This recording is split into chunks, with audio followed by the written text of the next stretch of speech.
Okay.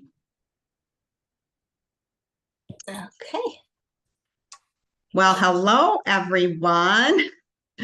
My name's Josephine Roach. And if you don't know, I am a breast cancer survivor. Actually, Saturday, I will be a 7-year breast cancer survivor. So I'm very excited. I started doing these videos for October Breast Cancer Awareness Month in order to bring awareness to different types of breast cancer and to some of the friends that I've made along the way. And if you like what I have to say today, or you can resonate with what I'm saying, go ahead and like this video and subscribe to my YouTube channel. I'd appreciate it. So today I have a special guest. Her name is Angie Jerkowski. And I met Angie. I was just thinking about this, Angie, quite a while ago. Yeah, it's been some time. Yeah, it's been a while. And it was at Race for the Cure. And we live here in Detroit, in the metro area, no, Metro Detroit area. And Angie was a volunteer, as I was, for packet pickup, which I eventually started running. But initially, I remember just being there, and I remember seeing you. And I think that's when we met. And that's probably at least, I don't know, 9 years ago, I would say. I mean, I've been with the race 10 years, so maybe even 10 And I years. think I've been with them 25 years now. So 25. So yeah. yeah, so that's a long time and a big commitment. So that's great. So we thank you for being so involved with the race. And so yeah, I met her and we'd always meet on race day. Usually we'd find each other and take a picture. Her team name is Angie's Angels. And so she has a huge banner and you can't miss Angie's Angels. So that's her team name. So I was happy to meet Angie, and she's always been great support. And also, whenever I ask her to do anything, she usually does it. I'm very happy. So I'm happy to introduce Angie today, and I want her to tell a little bit of her story with breast cancer, and a little bit about your journey, Angie. Well, I was 33 years old when I was first diagnosed, and well, quite a bit of a shock. It was scary. You hear the word cancer, and it's automatically you're going to die. That's it. um, so I was a little horrified, and it just so happened that 2 weeks prior to my diagnosis, my mother was also diagnosed with breast cancer. So we kind of had that journey together. Um, and it just seems so long ago now. This year I celebrated 26 years of being a survivor. Right. When I met you, it was like, oh, you renewed all this energy in me. Sometimes I just kind of go down a little bit, and then I meet new people, and it's like, we have something to do. We have to spread the word. We have to find a cure, and that's it. I did. When I was first diagnosed, it was like I said, it was really scary. I did have my family for backup, and I had about 5, 6, I don't even remember, second opinions. Oh, okay. My cancer was the type of cancer was never diagnosed, or I shouldn't say it was never diagnosed. It came up with several different diagnoses, so wasn't sure what I was dealing with. And I wanted to treat it as aggressively as possible at that time. So I opted, even against my favorite doctor's opinion. I said, what would you do if I was your daughter? What would you tell me to do? And he gave me a plan, and I'm like, yeah, not strong enough for me. Let's go. Let's wipe this out. So I opted to have a lumpectomy. I went through 6 weeks of radiation, 6 treatments, I believe, 8 treatments of chemotherapy, and I made it through. So no reoccurrences. I go for my yearly mammograms. I advocate for all women to do so. My cancer just so happened I found it myself. At that time, you're 33, you're not going for mammograms. Yeah, you get checked out maybe yearly at an office visit, but I actually felt the lump myself. And they classified it as like a stage 1, stage 2. It was a contained tumor. So that was removed and took quite some time. And probably about 5 years ago, ended up having reconstructive surgery just because over time and age, things shift a little. Right. And mine happened to shift a lot. So I brought me back to me, and we just kind of keep fighting together. Right. I've had cousins, first and second cousins that have been diagnosed since. I've lost several people, friends, dear, dear friends. And we just, we keep marching on, and we just need to get rid of this.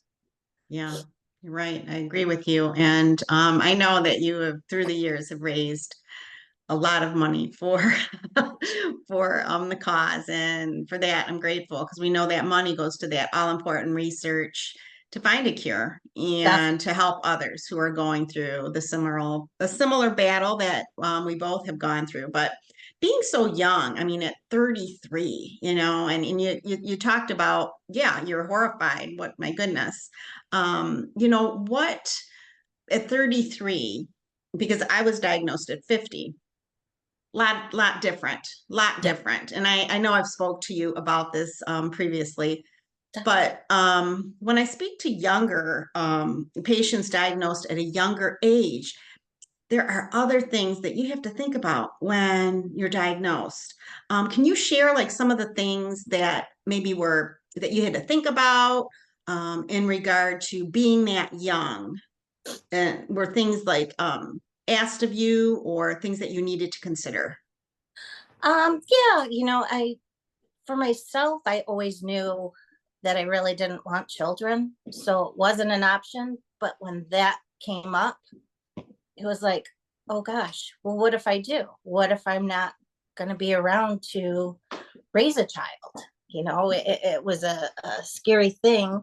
Um, I had so much support from my family and from my husband. So made it through that. And I guess just, I don't know, I met so many other people, and it kind of sounds weird to say, but I felt like I was in a better place than others. So I wanted to be there to support them. Right. Um, you know, I was afraid at first, but it kind of shifted, and where I became, hey, we could do this together. You can fight, you can do this. You're now my, survivor sister.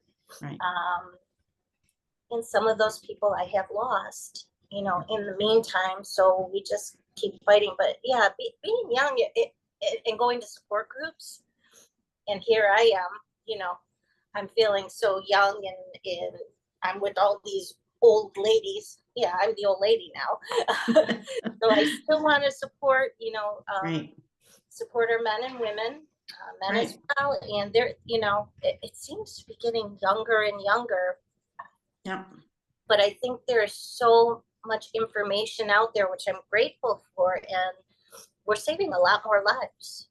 Right. Yeah, I agree with you. I really agree with you. And just, you're a testament. I mean, when you say 26 years, wow, 26-year survivor, that gives me hope. 7 years, I'm grateful. I'm grateful for the 7 years, but when I hear that you're at 26, it really gives me hope. And I'm sure it's going to give other people hope hearing that. So I thank you for, sharing that. I know that it is an issue for some women. Like you said, you didn't at the you didn't want children, but I know obviously going through chemotherapy at a young age can affect your fertility. So I know, then that's a whole nother conversation when people want to do that. So Right? um I know that's, like I said, another issue. But I know being young, it must have been a shock, and nobody, probably you even knew um at that age, anybody around you had cancer. Am I right?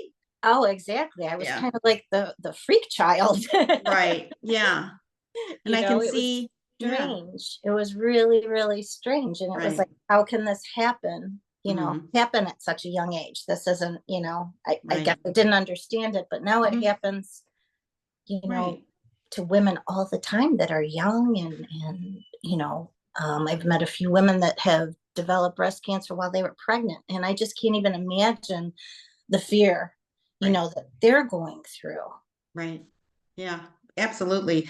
Oh. Going through this, and like you said, you went through chemotherapy, radiation, you had a lumpectomy. Um, were there, what was the most difficult part of the treatment? Did you feel? I would say probably the chemotherapy, took me down hard. But I bounced right back up, which I'm grateful for and thankful for. And the funny thing is, I read your book, Okay. after so many years, and it's like it brought back all of these memories and all of this fear. It wasn't bad fear, but it was like and it's like it motivated me a little more to Mhm. be more proactive and to get out there and to help where I can. So your book is wonderful, and thank you for sharing your story, because you're a mentor. You really Mhm. are. You're a mentor Oh. for so many women. Well, thank you, Angie, and thank you for always supporting me. And when you go through that, and I've talked to many people diagnosed.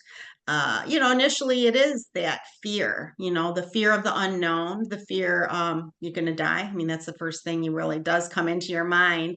But then, it seems like you get this inner strength. And the inner strength is going to go, I'm going to do this. I can do this. I'm going to get through this. Look at all these people that have gotten through it. That's sort of how I looked at it. I mean, I was fortunate because of I was involved with Susan G. Komen prior to me even getting breast cancer. So I look at that as a gift because I could turn to so many and see how they had come through on the other side. So it was very motivational to me. And just like you, I'd like to, get out there and help people and do a video just like this. So that way, if they're, wanting to understand, what it's like, and hopefully we can be hopeful to them as well. So you had mentioned support, and support is so vital, I feel, in this fight.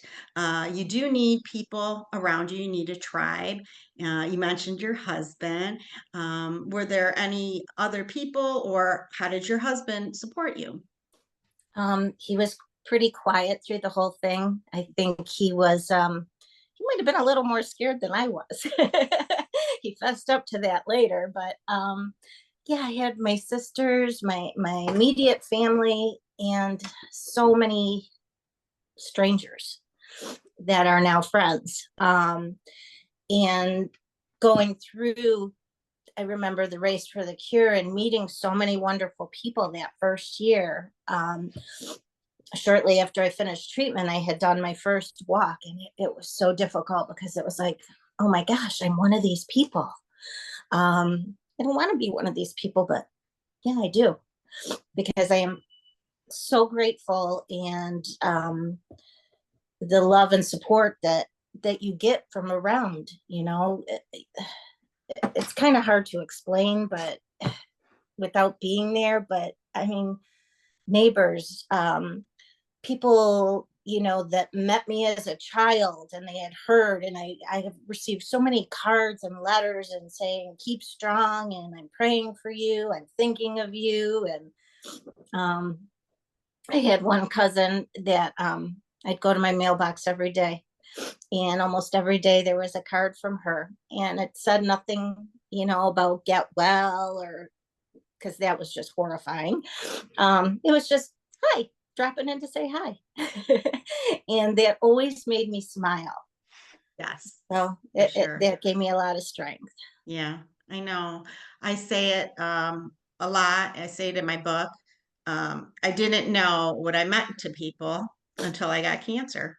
And sometimes I mean, I definitely look at it as a gift, um, because maybe, we don't know what we mean to people, and Exactly. we have the opportunity, unfortunately, to be able to really realize, what our, family, friends, for them, by them reaching out, what we mean to them. And I think that support is always important. And I also, just like you said, with the cards, you just go to that mailbox, and like you said, it would just brighten your day. Mhm. And I just think that even after, again, 26 years, you can remember this, see, Oh yeah. and that's what meant so much to you, that you'll never forget that. You'll never forget that. I'll never forget it. I feel, I remember, the card. I remember the phone call, the text. You just remember those things. 26 years ago, there was no texting though, but anyway. Oh yeah. Wow. Yeah, the dial-up phone. Right, you had to dial the phone. But yeah, I mean, those are things that are so vital. So in this journey, I just, want to again stress the importance of support. And even if somebody is there for you, just knowing, you if you know somebody who's diagnosed with breast cancer or any type of cancer, any illness for that matter, just being there and just giving that support, listening. Sometimes we don't want to, we don't want a solution. Sometimes we just want to talk, and just lending an ear. I think it's just so important. And a lot of times people ask me, my friend was just diagnosed, I want to support her, what are some things I can do, and just listening, I think, is great. Again, you can offer all sorts of things, but I think just listening and knowing that that friend or family member is there, I think makes a difference. Oh, it's I do, huge. I It's do think huge. that. I think it is. Now, you had mentioned your mother had breast cancer as well. And I'm curious, did you, and again, 26 years ago, I don't know the type of testing that was available. Did you get any type of genetic testing? No, we didn't at No? the time. It was so expensive. And for me personally, it wasn't worth it. What they were kind of looking for is seeing if it's passed along, since I had chose not to have children. It wasn't something that really, I thought about my sisters, I thought about my niece, all of my nieces. Um, but at the time, I want to say, gosh, it might have been close to $10,000. And it was just something, Right. we're not going to do it. Mhm. Um, since then, I have had other family members that have done it and shared their results. Um, and a couple of years ago, my eldest sister was diagnosed with breast cancer, and she did use those results, and it's not the same genes. So Okay. it just, Yeah. Right. just happened that way. Right. Yeah. And that is something difficult, deciding about genetic testing, and myself included. At age 50, I had no children. So again, I was sort of the same mindset. Yes, I did have nieces. I have so many of them, beautiful nieces, and a sister. But at the time, I decided to forego genetic testing. I just felt that at that time, I'm sort of changing my mind a little now, but at that time I thought, to have that, I'd already gone through my treatment. And that's when I saw the genetic counselor after I was done. So I was all done. Okay. Yeah. So I was like, well, what was I going to do? I had a lumpectomy as well. And but again, knowing that, and I just thought, I don't know if I want to give that type of stress if I do carry a gene, um to my family members. I figured, well, they know their aunt has breast cancer, they know my sister knows I have cancer, so I'm hoping, and I am pretty sure they all do and get their mammograms, and I'm sure they check off that, they have a family member. So but like I said, sometimes I go back and forth with that, because there's other, and it's so much less expensive now. Oh yeah, and a So lot of times it's covered 100%, right, and which it's is not wonderful. just right. Yeah, and it's not just for breast cancer. It covers all cancers. So again, I don't know, it's sort of heavy. I keep on going back and forth. I've talked to a different genetic counselor just out of wondering, oh, maybe I should do this. but I don't know. I just try to stay healthy. So that's another question. After you were diagnosed and you went through your treatment, was there anything that you changed in your life, as far as lifestyle changes, because you did have cancer?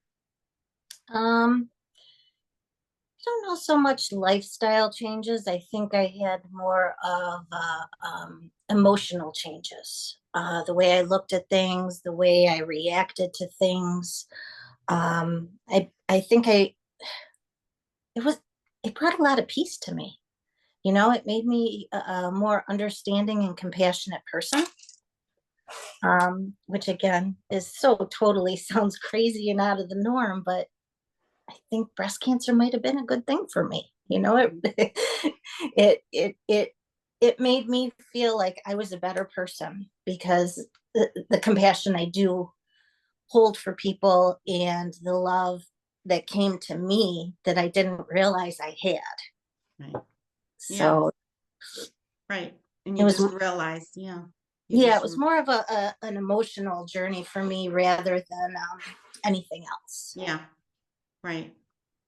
No, that's great. Yeah, you end up, well, again, appreciating life, looking at things, not sweating the small stuff, because hey, we've already pretty much faced mortality, looked at it and in the I in beat the eyes of cancer. it. I could do anything. Right, I could do anything. So it's empowering. It is empowering. And I think, Definitely. cancer gives us a lot of gifts. And whether that sounds strange or not, but just like you said, it made you more compassionate, and probably gave you a type of inner peace. So I think that's great, and again, sharing that with others. Maybe if you're out there right now going through your treatment, you might not think that and think, what are these girls talking about, right? Because yeah, you're in it. And of course, when you're in it, you can't see past it. But once you get to the other side, and sometimes when you're even in it, you realize, what can I do like you did? What can I do to help others? What I'm gonna, be this person that's gonna be there for others, when they're going through their journey. And I think that's important. And you can resonate with them. You can understand the feelings, you can understand the fear. And sometimes when you connect with somebody, it makes you feel a lot better, when you can It makes you say, feel better for yourself, and it's so selfish, but I feel like if I can help somebody or comfort someone or just say, hey, that happened to me, and it's, oh, you're gonna be okay. right. Yeah. Yeah. I think that's important. And, we are lucky. I mean, we are making advances in breast cancer, but just like you said, it seems to be, and I just read this, I think there's like a 1% increase in breast cancers in younger people. I think below the age of 40, and then in the 20s, an increase of 1 to 5%. And that's, a little scary. I mean, I think we're more vigilant about it. I think we, again, October, Breast Cancer Awareness Month, we all know that. And I think people are more aware to get their breast, to get their mammogram, to do breast exams, or if they feel anything different, to get yourself to the doctor. Like you said, at 33, you're not getting your mammograms yet, but you actually felt the lump and you did the right thing, right? You're like, I'm going to the doctor, right? Is that what you did? Did you just go to your family physician? Um, well, I shouldn't say that. It was a year prior to being diagnosed. During a regular yearly exam, my regular doctor had felt a lump, and he's like, have you felt that? And I'm like, no, what are you talking about? He goes, you have a little lump here. And I'm like, where? And he took my hand and he's like, right here. And I'm like, I don't feel anything. So he drew a little circle on me. He goes, relax. He goes, go home, lay on your bed, and see if you can feel it. He left the pen mark, and he said, I want you to have a mammogram. So I was a little horrified then. Had the mammogram. It didn't show anything. I went to a regular general surgeon. He, did a biopsy, and he's like, you know what? He goes, you have dense breasts and you're going to have a lot of fatty cysts. And he goes, this is all this is. And he removed it and all was good. So a year later, when I actually felt that new bump, it felt the same as the old bump. And I thought nothing of it until my sisters were nagging me, about, with mom being diagnosed, you better get back to the doctor. And I went back to that same doctor and he said, hey, no problem. He goes, it's probably, but hey, I have some free time. Let's just cut it out. Okay, go for it. And I got the call several days later, after it was biopsied, saying it was cancer. So Yeah. luckily, I didn't ignore it, but I Right. really wasn't worried about it at that Sure. time. Um, Right. but when I heard those words, it was, and he said, let me speak to your husband. And I'm like, why? He goes, because you're not going to remember anything I'm telling you right now. I'd like Wow. to speak to somebody else. Wow. I'm like, okay. And Wow. I really didn't.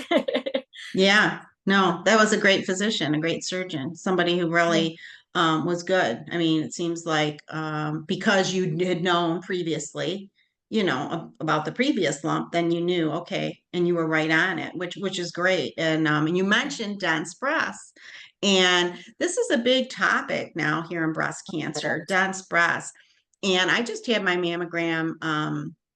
At the beginning of October, October 1st, and everything came back great. So I'm happy to say that. But, now, and I think it started in September, that it has to say on your mammogram if you have dense breasts or not. Yes. And if you do, like you had said, if you do have dense breasts, sometimes they go ahead and there's other testing as far as, beyond the mammogram, an ultrasound, MRI. Dense breasts, it's shown that it's hard to see. It's hard to see the breast cancer because of it all looks white, and breast cancer looks white. So it's sort of hard to see. And again, some of you don't know, I was a physician assistant, so I have a medical background. Um, and yeah, I wrote a lot of scripts for mammograms. Did I read mammograms? No, but this is what they say about about dense breasts. So I'm glad that they're putting that on the mammograms now on your report. I just got my report back in the mail, and it said I do not. It says you do not have dense breasts. But I think again, if you're out there listening, if you find out you do have dense breasts, you know, ask your doctor, is there other testing I should go for? Be your own advocate, Oh, because I definitely. hear it all the time, unfortunately, especially on the dense breasts. And I'm glad that we're becoming more aware with dense breasts. And I think there's a higher incidence of breast cancer with those who have dense breasts. So that's just a little nugget of information, but I think that it's important now about having dense breasts. Just make sure you know your body. Just like you said, you felt something, get yourself to the doctor. It's not gonna hurt. Go to the doctor. And again, if you still feel that it's not, maybe the doctor's like, oh, we'll keep an eye on it. No, if you No, don't wait. I've heard the story many times. Oh, they said, well, we'll revisit in 6 months. No, don't do that. If you really feel like, no, this is my body, this is my life, right? So I'm going to exactly. go, and you can go to another doctor. Really, I don't think you can hurt their feelings. I really don't. And I do. I No, advocate for people who say that. They have said that to me. Well, I don't want to offend the doctor. I That's do. I ask all kinds of questions, right. inappropriate or not. Yeah. So, yeah, being your own advocate is very important. And I'd like to stress that. And I think you were your own advocate. And had you not been, had you not felt that, you don't know how long that was going to progress because you were under the age of 40. Because right now, it says if you don't have a family history, you start your mammograms at 40. You had your breast cancer at 33. Yeah. So if you would have, I don't know, you know? So it was great that you were able to advocate for yourself. Um, I want to, we're just about up with our time, but I wanted to ask you, what one thing do you think, or that you'd like to share? One thing about breast cancer, your breast cancer journey, anything within this that you'd like a take home message that you'd like to tell people? Oh, wow. It's really deep. um, if you think you don't have somebody by your side, you always do. You always do. And don't be afraid to lean on someone else. If you really don't have anybody, I'm here. And I know you're there for anybody.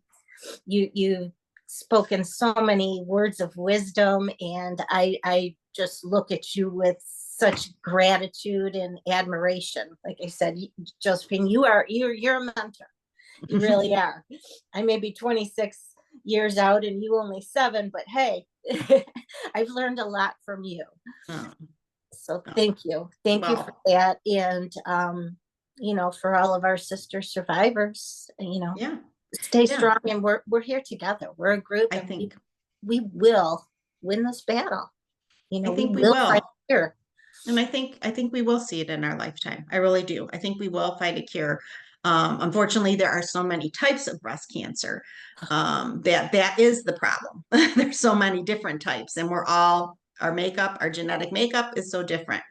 Um, but I love what you said.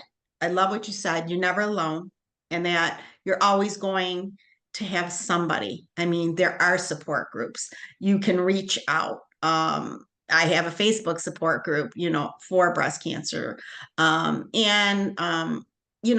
Just knowing that somebody is there and knowing that they have gone through it, I think gives the other person inspiration. And like I said, I feel that thank you for what you said, but you are an inspiration. And like every time I see you, I get so excited. I think we once met we were on the road and we were at We did a at the rest rest stop. area. We ran into each other at a rest stop and we were all excited because we had run into each other. And that's why, why? Because we had that connection. We had that connection. It doesn't have to be sad. It doesn't have to be, no, I've met amazing, amazing people. I know not all of us, unfortunately, yes, we've lost people to breast cancer. Some of us are not as fortunate, and some are, diagnosed at stage 4 and they live with this, the rest of their life. But knowing that we have this sisterhood, I think is really important. And, I thank you for sharing all the things that you shared today. I'm thankful that you're here and you're healthy. And I just love you, Angie. And I appreciate you Thank coming you. on and, explaining, what your journey was like. So Oh, well, thank you. And thank you. And I love you too. And thank you for the opportunity. It's really wonderful, what you do. And we'll keep doing it together. that sounds good. Sounds good. Well, thank you again. And I appreciate everybody who's listening. And I appreciate Angie and all you survivors and thrivers out there. So until next time, we'll see you soon. Bye. Bye bye.